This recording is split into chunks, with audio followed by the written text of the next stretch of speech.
live in an incredibly busy world. The pace of life is often frantic, our minds are always busy, and we're always doing something. So with that in mind, I'd like you just to take a moment to think, when did you last take any time to do nothing? Just 10 minutes, undisturbed. And when I say nothing, I do mean nothing. So that's no emailing, texting, no internet, no TV, no chatting, no eating, no reading. Not even sitting there reminiscing about the past or planning for the future. Simply doing nothing. I see a lot of very blank faces. My thinking is probably have to go a long way back. And this is an extraordinary thing, right? We're talking about our mind. The mind, our most valuable and precious resource through which we experience every single moment of our life. The mind that we rely upon to be happy, content, emotionally stable as individuals, and at the same time to be kind and thoughtful and considerate in our relationships with others. This is the same mind that we depend upon to be focused, creative, spontaneous, and to perform at our very best in everything that we do. And yet, we don't take any time out to look after it. In fact, we spend more time looking after our cars, our clothes, and our hair than we... Okay, maybe not our hair, but you see where I'm going. The result, of course, is that we get stressed. You know, the mind whizzes away like a washing machine going round and round, lots of difficult, confusing emotions. And we don't really kind of know how to deal with that. And the sad fact is that we are so distracted that we're no longer present in the world in which we live. We miss out on the things that are most important to us. And the crazy thing is that everybody just assumes, well, that's the way life is, so we just kind of got to get on with it. But that's really not how it has to be.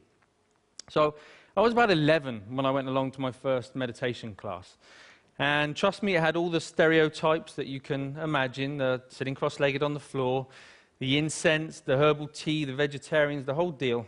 But my mum was going, and I was intrigued, so I went along with her. I'd also seen a few kung fu movies, and secretly I kind of thought I might be able to learn how to fly, but I was very young at the time, you know.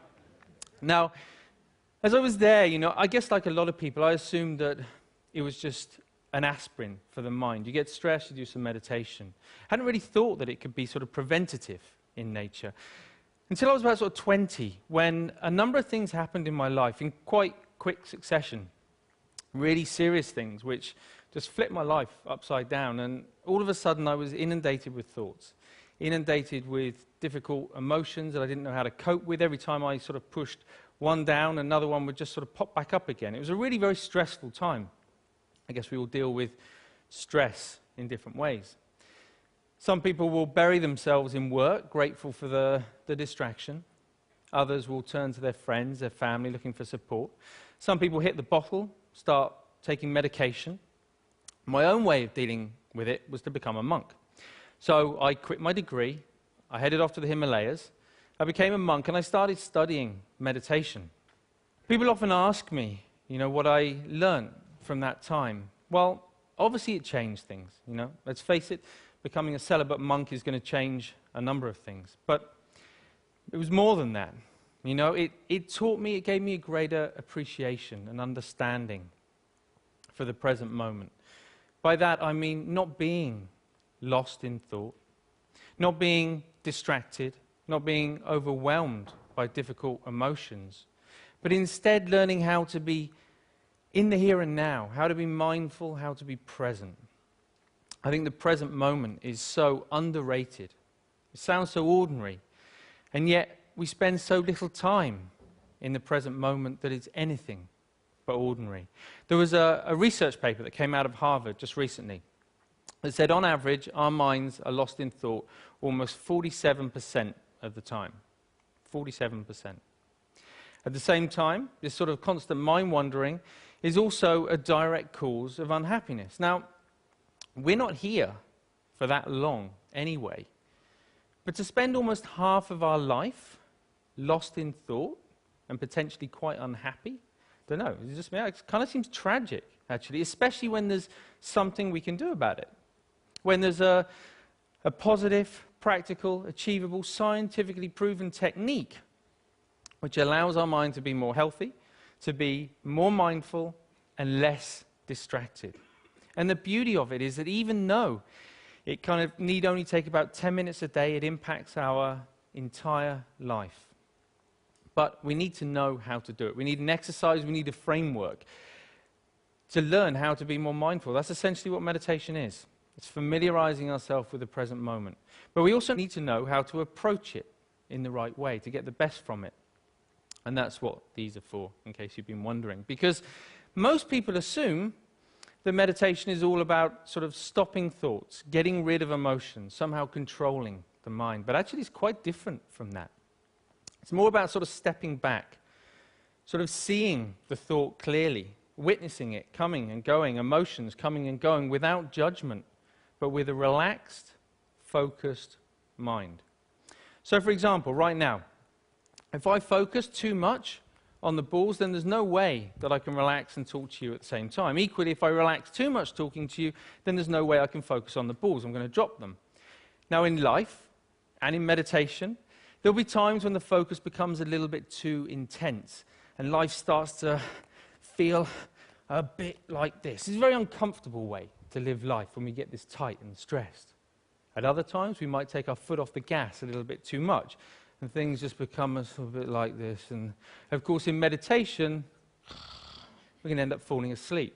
So we're looking for a balance of focused relaxation where we can allow thoughts to come and go without all the usual involvement. Now, what usually happens when we're learning to be mindful is that we get distracted by a thought. Let's say this is an anxious thought. So everything's going fine, and then we see the anxious thought, and it's like, oh, I didn't realize I was worried about that. You go back to it, repeat it. Oh, I am worried. Oh, I really am worried. Wow, there's so much anxiety. And before we know it, right, we're anxious about feeling anxious. You know, this is crazy. We do this all the time, even on an everyday kind of level. If you think about the last time, I don't know, you had a wobbly tooth. You know it's wobbly, and you know that it hurts. But what do you do every 20, 30 seconds? I don't know. It does hurt. And we reinforce the storyline, right? And we just keep telling ourselves. And we do it all the time, and it's only in learning to watch the mind in this way that we can start to let go of those storylines and patterns of mind. But when you sit down and you watch the mind in this way, you might see many different patterns. You might find a mind that's really sort of restless and the whole time. You know, don't be surprised if you feel a bit agitated in your body when you sit down to do nothing and your mind feels like that. You might find a mind that's very sort of dull and boring, and it's just almost mechanical. It just sort of seems it's as if you're just sort of getting up, going to work, eat, sleep, get up. Or it might just be that one little nagging thought that just goes round and round and round to your mind. Whatever it is, meditation offers the opportunity, the potential to step back and to get a different perspective, to see that things aren't always as they appear.